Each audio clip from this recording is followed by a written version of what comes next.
This is Gary by the chalkboard. My guest today is Jordan Driskell.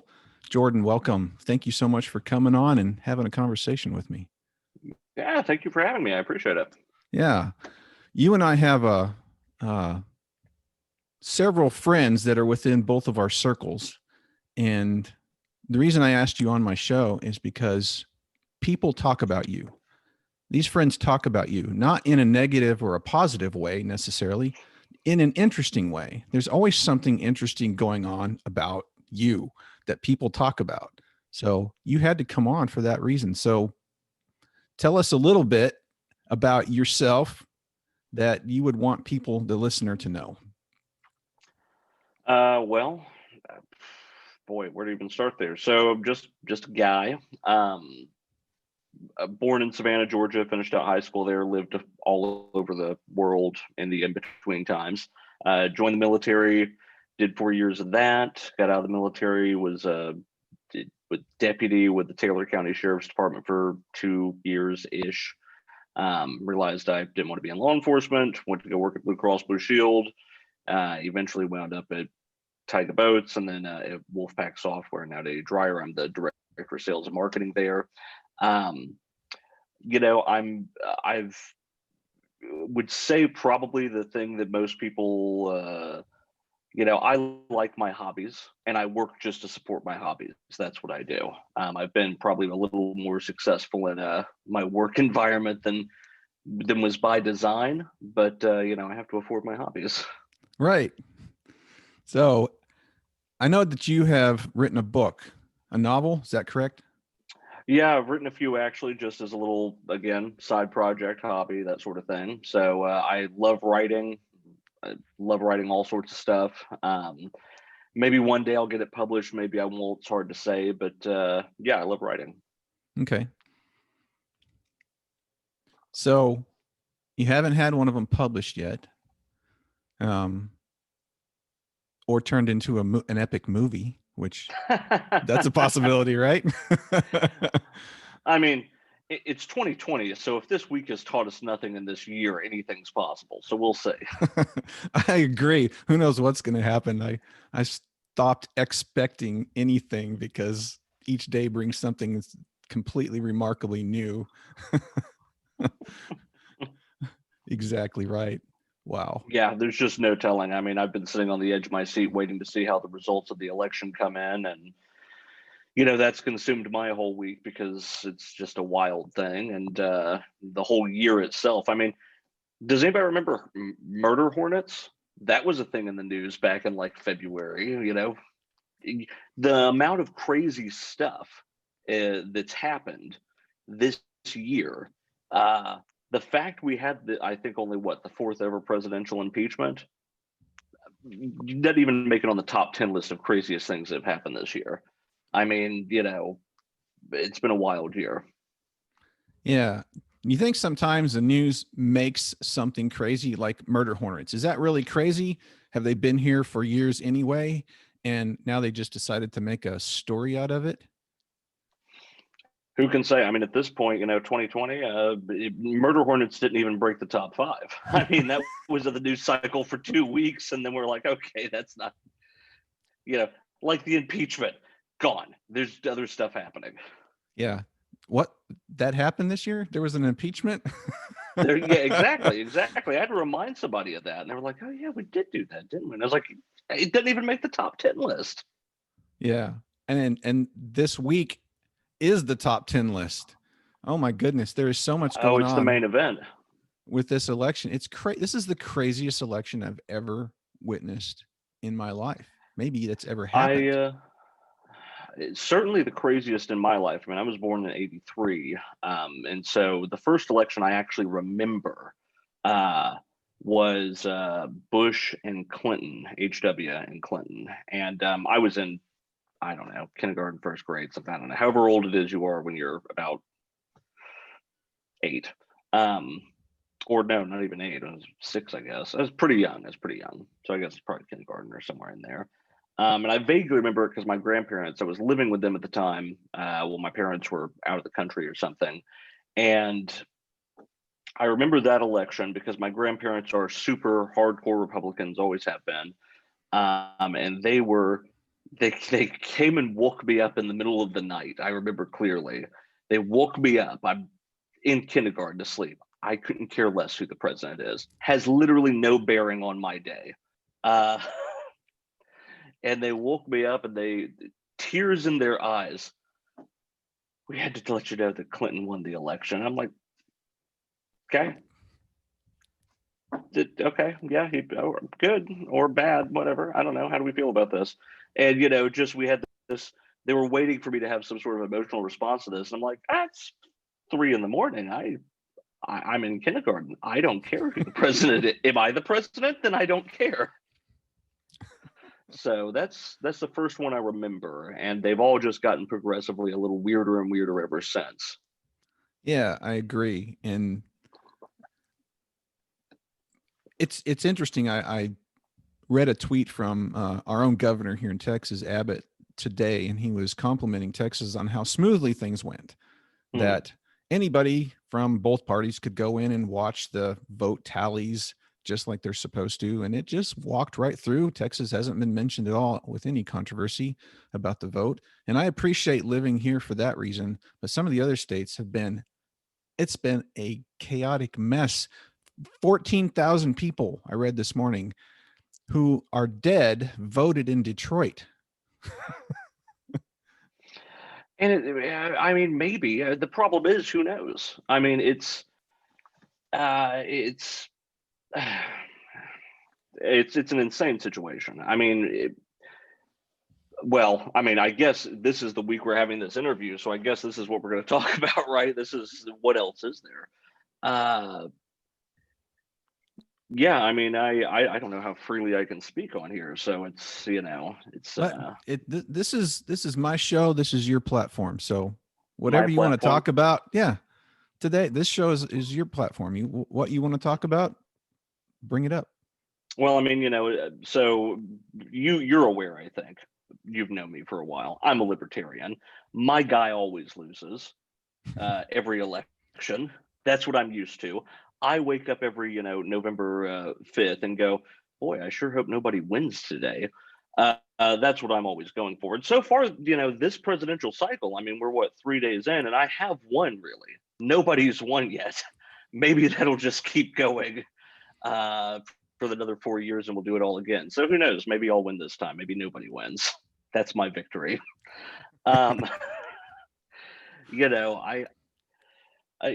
I've got it's frankly, the whole Trump thing looks to me like a bit sore losery in my opinion. I think it's a little I'm not really jazzed with the sitting president. It's one thing to get up there and say, we're going to investigate this. We're going to make sure it's all kosher. We're going to do all that sort of stuff. And that's fine. To get up there and sort of almost verge on having a call to arms of we need to get out in the streets and do something about this. That's kind of getting to like, Popad, there's a lot of dictators that have done that kind of thing. And it's not to say he's a dictator. I know that's the thing.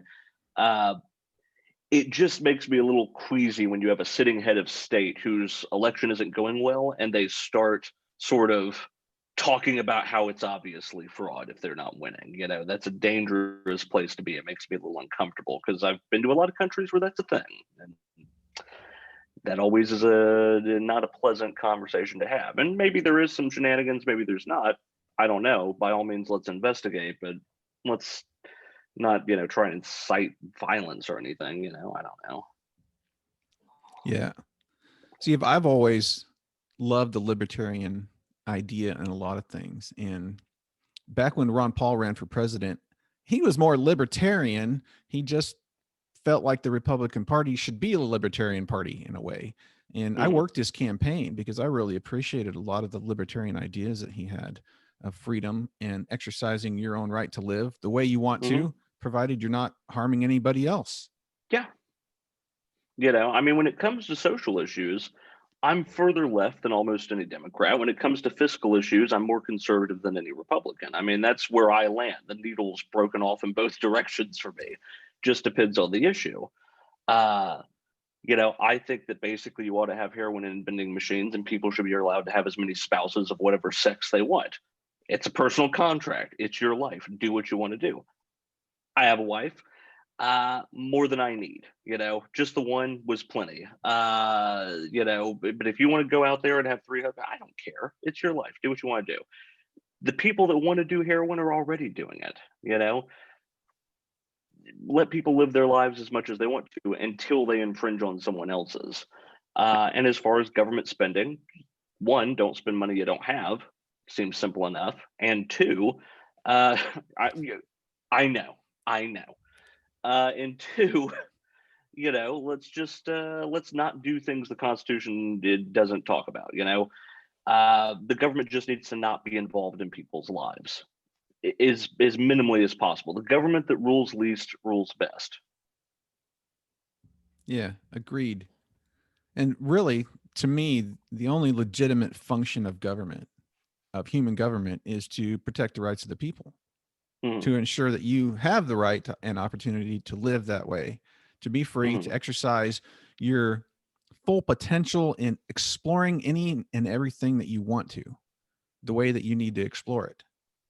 And the government will have to step in and put boundaries up or stop that if you decide that you're going to take away someone else's right to do that very thing the way you want to do it. Right.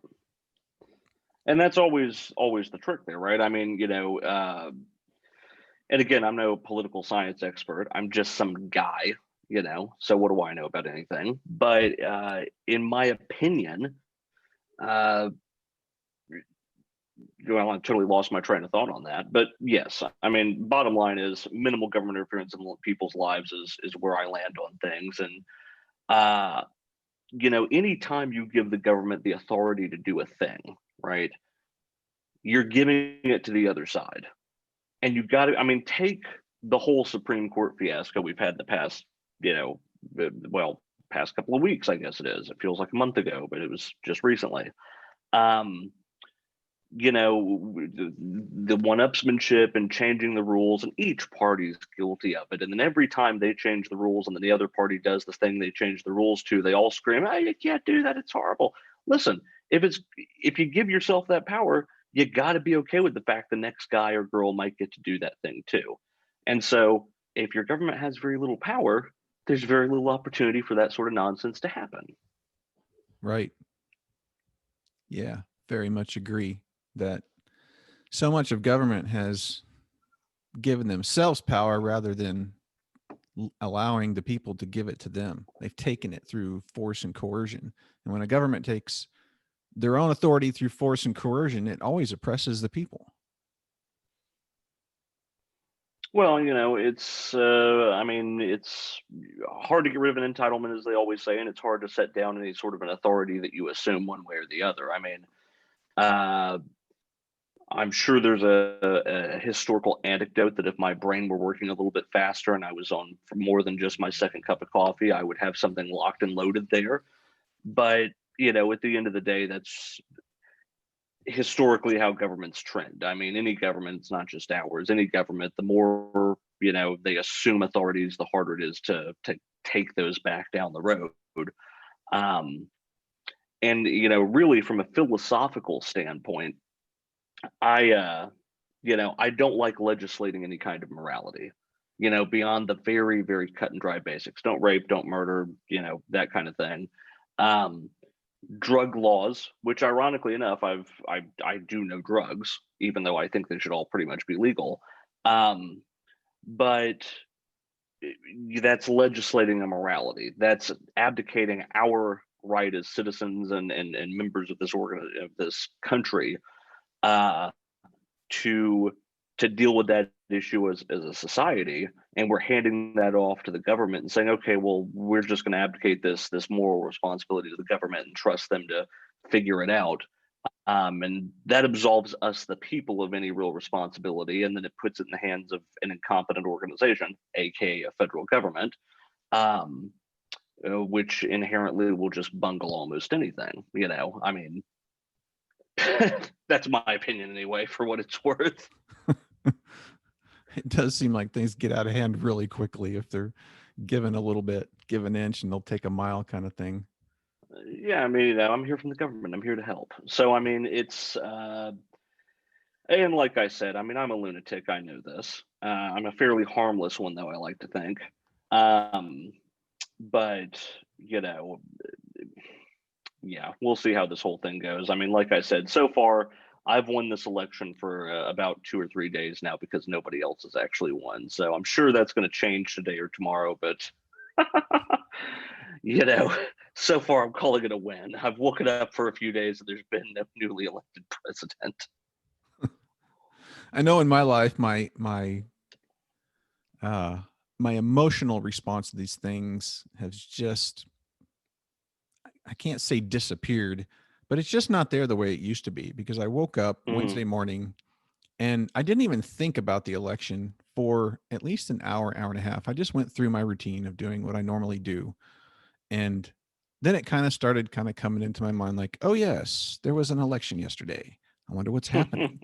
But it wasn't even on my mind when I woke up, because those things are important as to me in part of life. There's a piece of life Right. that is involved in politics, but there's so many aspects to life that we can explore and be involved in that it's not worth getting emotionally toxic over that, because that will Hmm. filter into other aspects of life. I don't know that I'm emotionally invested because I mean I'm not out, rioting in the streets one way or the other. I have an opinion, obviously, on how I would like to see things go, and how I think they'll go or how I think they ought to go, and all of that. But I'm a news junkie by and large. I mean, as we sit here, I've got my iPad off to the side with the election coverage scrolling across it, so I could see the tallies come in. For me, a presidential election in this country is like the Super Bowl and the Kentucky Derby and the F1 race, Monte Carlo Grand Prix, all rolled into one. I mean, it's usually about 48 hours of insane news coverage, and I just soak it up. I love just getting my news fix. That's my drug of choice. I wake up every morning, and before I get up and get ready, I open up my phone and I read the Times. I look through Fox News. I look through Al Jazeera, and I look through BBC World News. Also, like a crazy person, that's a really wide spectrum of news agencies that I like to get my info from. But also, bias is there, and the best way that I've found to combat that for me is just go to as many crazy different sources as possible, uh, and maybe you can divine what the truth of the matter is between all these different things. So right now I've got my iPad. I've got the two screens up, and I've got Fox News on one side and CNN on the other, and then on my other monitor over here I've got BBC World News going. So I like to think I'm covering my bases for all the info I don't need. Um, but again, I know I'm a crazy person. It is what it is. No, you follow what you're interested in, and you explore that. We need people like you. Not everyone can soak up that much news and keep on task and stay interested. Well, it'll load me up for a little while once all this settles down, and we decide which new overlord of the federal government we'll have. Uh, Once they've decided that, it'll settle down, and I jokingly called this 2020's last gasp the other day, having a smoke with a buddy of mine, Jonathan, and he just said we've still got 3 months of this left. So there's no, well, 2 months now. It's 2 more months of 2020 left. Don't say that. We're hardly at the last gasp. The party's just getting started. Right, because we have till January 20th before either the president is still there or it changes. So Yeah, yeah. and I mean, that'll be a whole thing in and of itself. I'm also not convinced that we're not going to wake up New Year's Day and the calendar's going to say December 32nd, 2020. I'm not convinced that's not a thing that's going to happen. The clock just keeps going into perpetuity. December 32nd, Yeah. 2020. Yeah, the year the calendar didn't stop. I mean, I think I got a bottle of scotch Blue Label for a birthday a month or so ago, and it's Blue Label. It's a nice bottle. But if you open it up, it's got the year, that it was bottled, I guess. And it was the year of the rat. And I said, oh, boy, that's appropriate, isn't it? Yeah. Even the Scotch knew it was going to be a shit year. Oh, can I say that on here? Yeah. Okay. All right. I don't know. I want the FCC coming after me. Oh, no. This is a podcast. This is open mic. Open mic, free range, free speech, thought vomit, and free speech. There we go. I support free speech. There's always limits to everything, there's a limit somewhere, but if you shout fire on a crowded podcast, is that illegal? I mean, these are the great questions of the ages. Yeah. No matter what happens here on this podcast, Jordan, somebody, well, I don't have a massive audience yet, but somebody might be offended no matter what happens. They might be offended because they don't like the color of your couch in the background. Well, so what? Don't watch it. Go listen to somebody. I'm offended if they don't realize that's a chaise lounge, not a couch. See? That's why they'd be offended, because they don't have enough information. And if you don't like it, don't watch. If you don't want to listen, if you don't want to hear Jordan say a cuss word, don't listen to this podcast, because it might happen. It might happen with me. So keep an open mind, listen for the content, not a stray word here or there that might actually be adding value to the conversation if you really listen. See, this is you got such an even keel. You're great at this. There you go. So you look like you're very comfortable in your setup there. You have a very large chair. It looks like that you're kind of sucked into there. That's good. I've got my this is where I work. I work from home. So I'm up in the room over the garage, which is my home office. And yes, for the record, that globe over my shoulder is in fact a liquor cabinet, because I'm in sales and marketing and we have an image to maintain. Nice. All right. We're going to just switch tacks here, Jordan, and get right into it, because someone told me a story once, and you have to tell it on here in your words. You have an interesting way of dealing with police officers if you get pulled over. Yeah. I have a way of dealing with it. Not maybe recommended, but it's worked for me so far, except for once. I have had my fair share of interactions with law enforcement. I've had many. I've gotten pulled over a fair few times. Now, for the record, I have no criminal record to speak of. I think I've had one ticket in my entire life, and even that's debatable because the cop forgot to sign it, so I'm not even sure it's on my record. But so when I get pulled over, I tend to like to start the conversation off first. And I usually start the conversation off with something. So let's set the stage here. I think you're referring to the story with the which one? Because I've had so many law enforcement altercations. Journaling. Yeah. So I got pulled over on I had just bought a new car. It was many years ago, and it was a Kia Sportage. It was the one with the 300 horsepower engine and the turbocharger, and it had heated and cooled seats. Very important. It was the top of the line of the Kia Sportage, which I know it's a Kia, nothing to get excited about. But when you're a young guy and it's the first new car you bought, one gets excited. So I was driving home from the cigar shop, and it was a bit crisp out. It was about this time of the year, and it was a little cooler then than it is today. So it was probably in the 40s outside, maybe high 30s. And I had pulled something up on my phone at a stoplight to look at it, and the light turned green, set the phone down probably, and started to go, and I got hit up with twos and blues behind me, so I pull over, and I typically do a few things right when I get pulled over. I turn on all the dome lights so they can see inside that it's just me and I don't have any arsenal of weapons. There's no ninjas hiding in the back, anything like that. I typically roll down all of the windows so it's very clear that I'm alone and not particularly dangerous. And I keep a very neat car. I'm obsessive. I wash my car every single Sunday. I vacuum it out. I don't like having just stuff in there. It's like a serial killer's car. You'll find no evidence.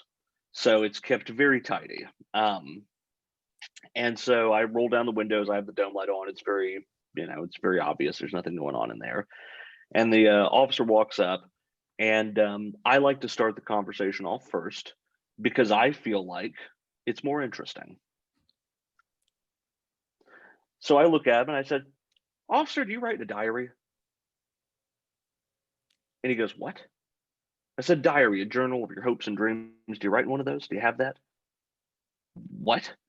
"I write in a diary. I try to write in a diary pretty often. I want you to know this is going to be a banner day for you, officer, because right now I am driving the first new car I ever bought, and it's got heated and cooled seats. And right now I've got the heated seats on, and in this temperature, it is delightful." And he just goes, "What?" And so now if we go to court, and they run the transcript of our interaction, the first minute of this conversation is the officer saying "what" 3 times and me rambling like an insane person. He's completely off his kilter now. And so then I go, "You want to hop in the car with me?"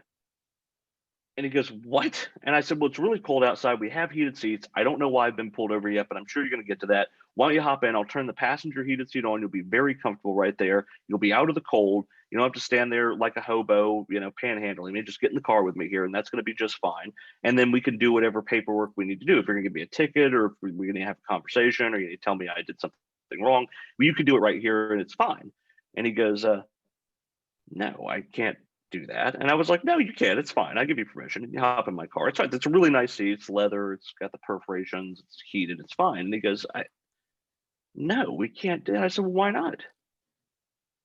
"Well, because I can't get in a vehicle I'm not in control of." And I said, "Well, that's a funny point, officer, because if I were in control of this vehicle, I'd already fucking be home. So it seems to me like you are in control of the vehicle. So by all means, hop in the car with me." And it went on and on for a few minutes, and he was finally like, "The whole reason I pulled you over like 5 minutes into this exchange is because you were texting." And I said, "Oh, I was looking at something on my phone. I don't think I was texting. You want to see?" And he goes, "Just don't do that again." And I said, "Okay." And he goes, "Great." And he walked off, and I drove off, and that was the end of it. I can't imagine how that would have looked in court if they had gone back and run, the cam footage of this, like crazy person dialogue. Uh, and so, yeah, I tend to like to start the conversation off, and usually I like to take it a weird direction. Last time I got pulled over, didn't really work for me. The officer was very not impressed. I was losing a lot of weight, and the first thing I wanted to tell him was how much weight I had lost. He wasn't impressed, so he didn't care. You win some, you lose some. Yeah, that's really funny. It's almost like a form of hypnosis, isn't it? You get someone off this script that they've got, and then maybe they've gone over in their head. All right, when I get up to the window, I'm going to say. Yeah, they're usually the one in control of moving that conversation. They're usually the one, as I want to say the victim, as the person in the car, you're the one who's beholden to kind of them. They're going to walk up, they're going to say, "Well, do you have all your papers? Do you have, why I pulled you over?" And you're going to say, "Oh, golly, officer, I don't know." And all of this. And when he asked me, when we finally got to that, I just said, "I don't know. Was I speeding? I assume I was. That's usually what I'm doing." And he goes, "No." And I'm like, "Oh, well, what do you think it is then?" I mean, it's just you throw them off kilter, and you have to have a little bit of fun with it. You know, if as long as I've shown them the cars, I'm not armed, and or at least there's no apparent weapons in reach, and the lights are on, and they can see inside the vehicle, and therethere's nothing going on. There's a very low probability I'm going to get shot. And then on top of that, yeah, let's just have a little fun with it. And I'm sure that's a story this guy's gone to tell. Like, I dealt with this one crazy guy this one time asking me about diaries. I'm Yeah, that's awesome. Those are great stories. probably the worst situation oh, sorry, go ahead. No, please continue. Oh, the other near miss that I had, and this one actually really concerned me. I mean, not enough to do anything to stop myself, but I had a moment where I envisioned my death and posthumous disgrace. I had been in a wreck. The one ticket that I might have gotten, I had hit a 2-foot abutment. Long story. I'm not going to get into it, but I had a traffic accident and I had damaged my car and it was in the shop. Whole other thing. But so I was driving a spare car, beat up old pickup truck, like a 91 Chevy or something. I don't know. I'm not a truck guy. but it was an old truck and it was in rough shape, but it got me to and from. It got me to work and it got me to the cigar shop, and basically the only two places I go. And I was actually going to the liquor store, and I was going to pick up a bottle of bourbon. I think it was Friday or something. And I had pulled up to the liquor store, and it had the little button here, and you adjust the shifter, the gear change lever, whatever it's called. And I had the windows down because the AC in this truck was like being coughed on by an old man, and it was the middle of Texas summer. And so it wasn't really working for me. And so I had rolled down the windows to get some kind of air movement, and I adjusted the shifter, the gear change lever, to put it into park. And you had to push this button in to, get it where it needed to be. Well, the button goes flying out the window, and there's a little spring that went with it. And I guess it just worn out and it snapped off and it goes shooting. And so now the thing won't engage. And at the time, I was carrying this pocket knife on me, a rather stupid pocket knife. It was a Applegate Far Barn. It was a 5.5-inch folder. It's a stupid pocket knife to have on your person, but it was fun. And so I pulled it out, and and I mean a 5.5-inch blade. So the whole knife is probably right at 10 or 11 inches or something. So I mean it's a pretty sizable piece of cutlery to have in your pocket. Flip that open, and like a fool, I'm sort of lacing my arms through the steering wheel and kind of getting the knife into that little hole where the divot is that releases the gear shifter, and I kind of push it in and then shift it into the gear I need, and then it gets in the gear, and then I put the knife down and I drive off, and I think, I'm gonna have to fix that. But I was in no hurry. I just made sure that I had my knife with me. And so for about a week, every time I needed to put it in park or drive or reverse, and I'm doing this maneuver that would, with the slightest of mistakes, slit my wrist for me. But I was like 25 and I didn't really care. I didn't think that far ahead, really. And so, I'm going to and from the Leaf, and we had a friend, I guess this was 5 years ago, wasn't that far back. But we had this friend that's a law enforcement officer, and he got to joking about it. And I was on my way home from the Leaf and a cigar shop I hang out at, and a cop car was behind me. And all of a sudden, I had a prophecy of how I died. I had a vision of how this was going to go down. There's really only two ways it can go. None of them good for me. This guy hits me up with the lights. I pull over, but I can't put it in park, and he's going to know it's not in park because the brake lights are going to be on the whole time. And so now I have a choice, right?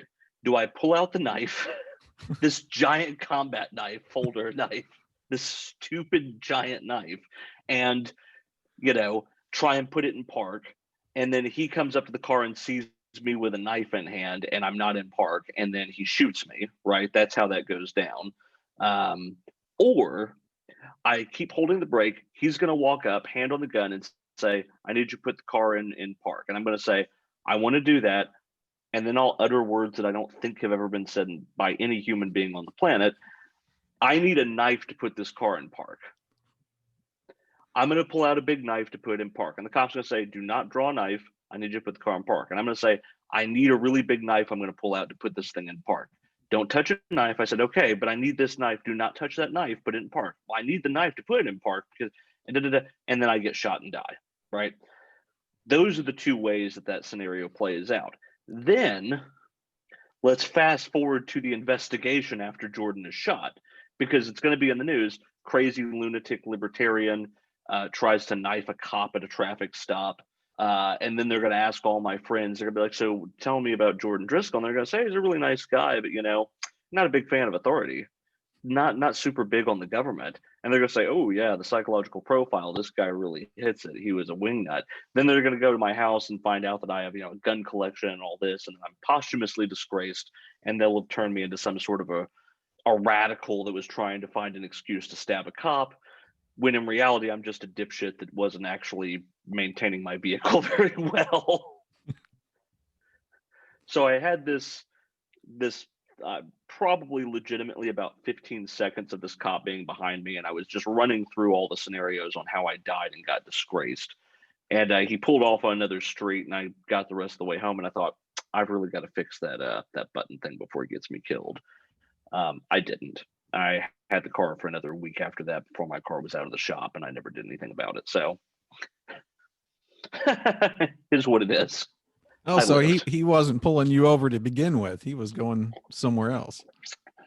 He was going somewhere else. But I had a moment where I was just going, this is how I die right here. This is the stupidest way humans ever died on the history of the human race, and this is going to be me. No one will ever believe the truth. No one would ever, if you said Jordan gets shot by a police officer during a traffic stop, I believe everyone would assume I had just snapped before they would ever consider the possibility that, no, he had to have a knife or a screwdriver or something to put it in park because he didn't ever fix that knob. Yeah. People would be going, yeah, figured that would happen eventually. I mean, really, if they walked into Leaf and interviewed everybody and they asked you, would this happen? What do you think? You'd probably assume I had just decided I was punching my ticket and I was done. I mean, Right. Jordan finally flipped today. He's gone. Yep, there it is. When you're done, you're done. So you and I both enjoy going to the cigar shop here in Abilene, the Leaf. We do. That's a great place for visiting. I think I met you there, and I have a number of friends I've met there over the years that are really close companions of mine now. And you and I have some of the same friends that, man, I love talking to. Have some of the best conversations in the world there with them. Very intelligent people. I mean, it's a great place. There's the atmosphere is relaxed. You can have conversations with people you disagree with over a smoke, and it's delightful. And again, where I fall on the political spectrum, I disagree with almost everyone. I don't know there's anyone that actually agrees with me on everything that I believe. And so you get into really good conversations with people, but they're civil. You can have fun with it, and you meet some interesting characters. I mean, I've met some very interesting characters up there. I remember this was at the old location, not the location they're at now. They've had 3 locations. I don't know if your viewers are aware of that. I don't know why they would be, but this cigar shop has moved a few times in the past 30 years.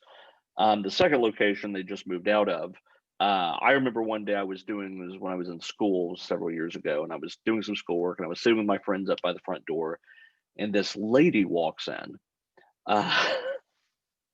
all bedraggled looking, wide-eyed, kind of crazy. She walks in the front door. We're sitting right there, and she looks right at us, and I look at her, and my friends were all right there with me, and she goes, "Is this the back door to the Leaf?" And I like to think I have a good poker face. I'm told that's not true. I like to think that I do. Most people tell me it's very clear how I feel about something based on my facial expressions. I think I lock it down well. I'm probably wrong. In this instance, I for sure didn't, because as soon as she said that, I burst out laughing. And I'm not talking about like a little, no, it's not the back door. I mean, we're talking like something grabbed me, and it was a belly laugh, uncontrollable, just donkey braying. I don't know. It just made me really tickled. And she goes, "I'm trying to get into the back door of the Leaf to have a margarita. Leaf doesn't sell margaritas. Don't know what the hell you're talking about." And I'm laughing so hard at this very confused, insane woman who's telling us how she's been waiting 20 years to have a margarita in the back room of the Leaf, which makes no sense at all. I am laughing so, frankly, obscenely.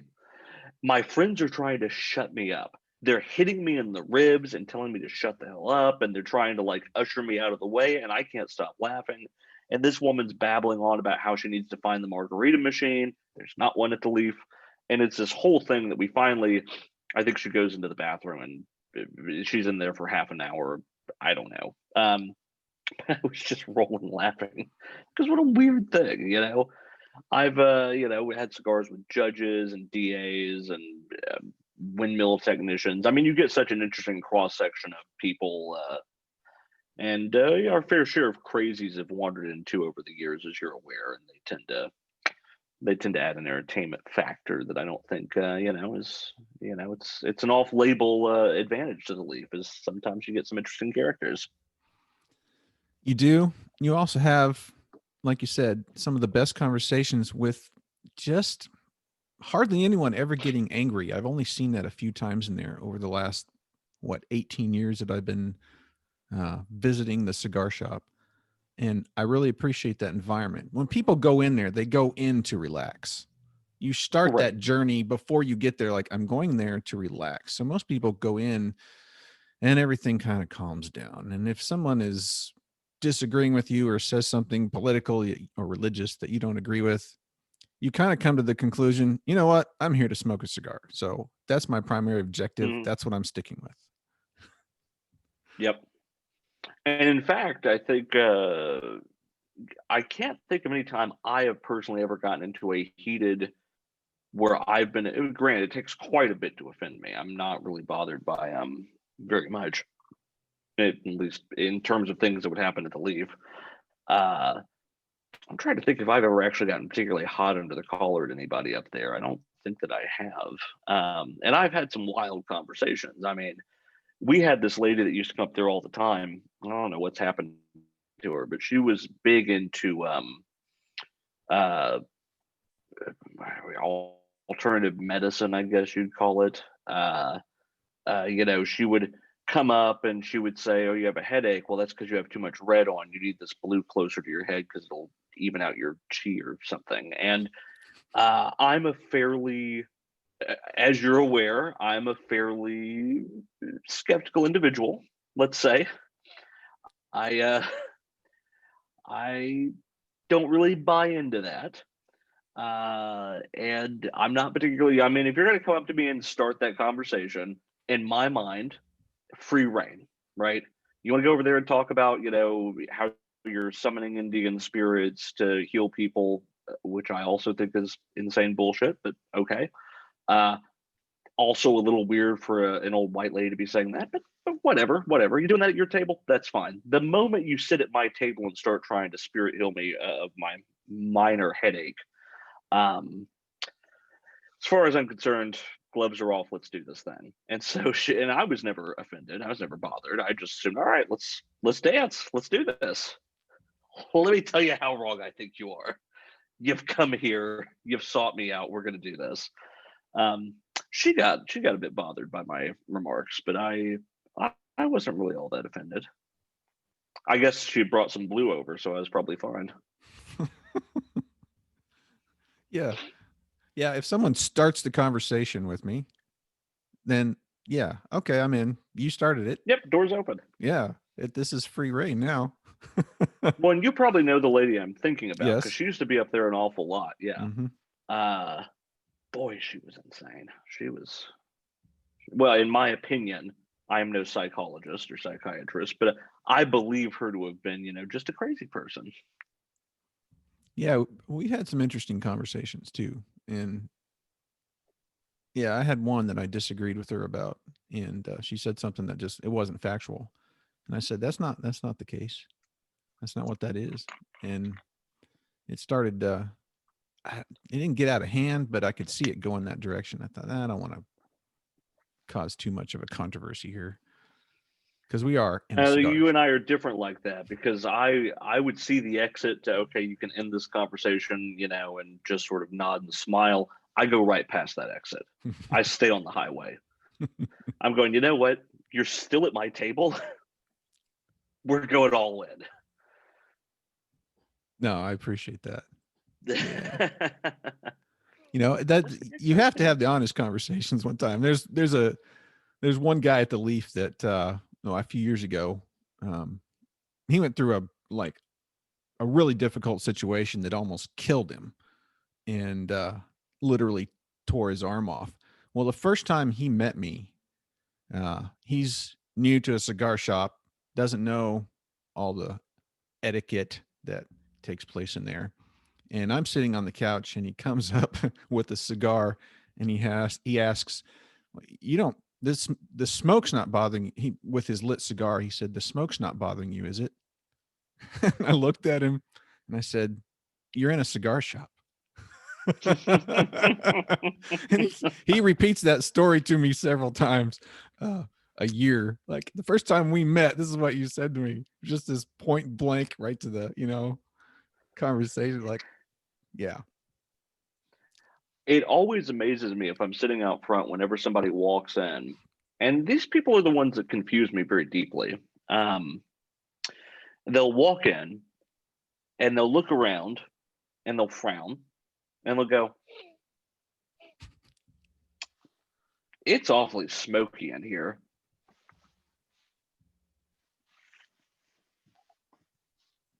It says cigar shop on the door. It's not like it said like delicatessen and you walk in and nope, gotcha, it's a cigar shop. Actually, no, like it's very clearly what it, it's marked what it is. uh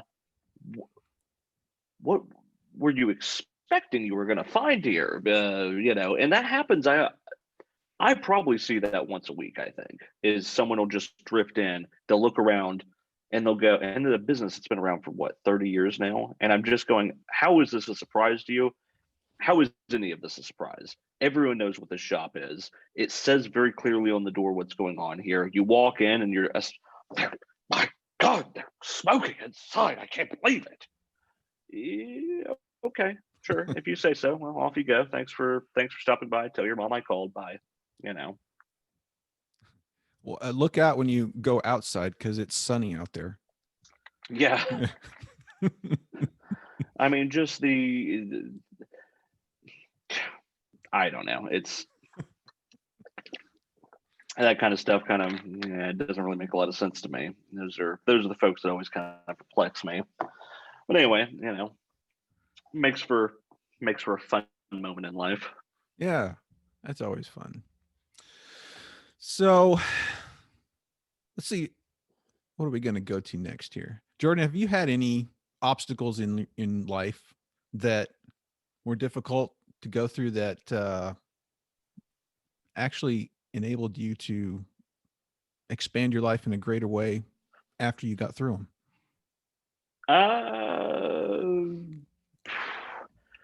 I believe I've had a pretty easy life by many accounts, and I know some people would dispute that know my family history and all of that, but I think I've done okay. It could have been a lot worse.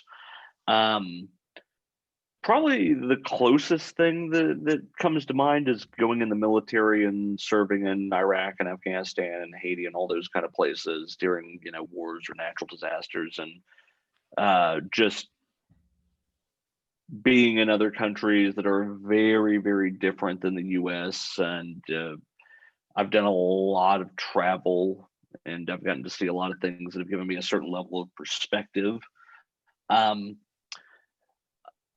So I think a lot of that gave me some perspective and some discipline that certainly have helped me in my civilian careers thereafter. I would also say probably one of the challenges. So I'm starting an MBA program here in a month or a couple of months in January, spring semester. I'm starting my MBA program. And it's funny because when I went to school a decade ago, I often and loudly said, there'll never be a circumstance I need to go back to school. Doesn't matter. I just need to get this done as fast as possible and move on in my life. I in no way planned for any level of success. I just assumed I would just sort of mediocrely muddle through life and that would be just fine. And now I'm in a senior management position and I've done all these things in my working career. I find myself sitting here going, I really didn't plan to be particularly successful. I didn't plan on having a nice house and a really nice car and all these other nice things and money. I grew up in a fairly weird family. My parents were in fact quite poor, and I just didn't plan for success at all. And I would say probably the thing that's been interesting is the past couple of years going, well, I guess I need to start, funneling away money for retirement or something. Whoever thought that would be a thing? No, I guess I should, I should plan on what the next step is. And so going back to school to immediately hit my master's, it's funny because I'll put it this way. I plowed through school very, very quickly just to get it done as a checkbox. Um, and so my GPA is a smidge lower than it would probably be ideal. And I just said so many times I was in school, it'll never matter. I'll never have to go back to school. Doesn't, who cares, as long as I've got the piece of paper. And now I'm having to have conversations with schools and say, yes, well, I was not very thoughtful at the time about where my life was going to take me, and I'm sorry, mea culpa, mea culpa. I know this, I don't think, answers your question at all. So there you go. I've not answered your question, and I went down a rabbit hole for you. You're welcome. No, but no, I think that's a good answer though, because whether you're going through a difficult time or you come to a conclusion about what life is supposed to be, it's just this. Life always opens up in a different way. If you go through something really difficult, but you keep pressing forward, it's going to open up in a new way. If you make a conclusion when you're 25, all right, this is life, I'm going to coast through it, something opens up differently, unexpected. Mm-hmm. You didn't expect to be where you are. You didn't expect your talents and abilities to flourish in a way that suddenly you find yourself well above where I thought I was going to be at this age, in a position I didn't expect. No, it's the same thing. It's coming to an understanding that I have no idea what's happening, but life expands, and I'm going to pursue that in a new way. Well, and it so much changes. I realize now, 10 years ago, obviously I was a jackass. I had no clue what the next 10 years were going to hold. 10 years before that, obviously I was even more of a jackass, and 10 years from now I'm going to look back and say, boy, mid-30s Jordan was kind of a jackass. He didn't have any idea what was going on. I guess if I've learned anything, it's as in reference to the late great Sean Connery, never say never again. I mean, just to quote one of the not better Bond movies. It's not really fair, but anyway, yeah, it's interesting. You don't know where things are going to go.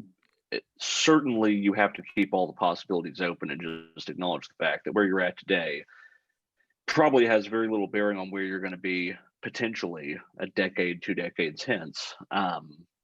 Like I said, I mean, it's wild to me where my life started and where I'm at now, and crazy to think where I could be in a few years. But certainly I never planned for any level of success. I really just planned for failure, and somehow against the convention found my way there, and I'm having to sort of reassess those long held assumptions. But hey, that's what 2020 is about, right? Is reassessing a bunch of long held assumptions about what normal is supposed to be. Yes, all the time. Yeah. What is normal? Yeah. No, I think that's excellent. Well, I wish you all the success and more, because I've been inspired by knowing you a little bit from the cigar shop, having this conversation with you. And I know that. Thank you. I'm not terribly inspiring, so I'm going to advise you to aim higher, but thank you. I disagree. I think this entire podcast has been inspiring. It's at the very least, it's been entertaining, and you have a I hope I can give you that. You have a great way of telling stories. So if you tell stories as well as you write novels, then I bet your novel is going to be good too, if you ever publish it. I appreciate that. Yeah. Well, Jordan, thank you for coming on the podcast. Thank you for having me. Oh, I've loved it. Absolutely loved sitting down and having a conversation with you. So there's no question I will see you here in town shortly. Probably later today, if I had to take a guess. All right. At the same location. So that's right. Not to be disclosed, but yeah, please, anytime. I've had a lot of fun with this. Hopefully I was entertaining, if nothing else. Much more than that. And I was speaking to somebody who might be listening going, well, he was at least entertaining. I'm like, no, Jordan is a great storyteller. So, all right, we'll let you go, and we'll talk to you soon and maybe have you on again. Well, you just let me know. I'll be there. All right. Jordan Driskell, everyone. Thank you for coming. Thank you, sir. Bye bye. Bye bye.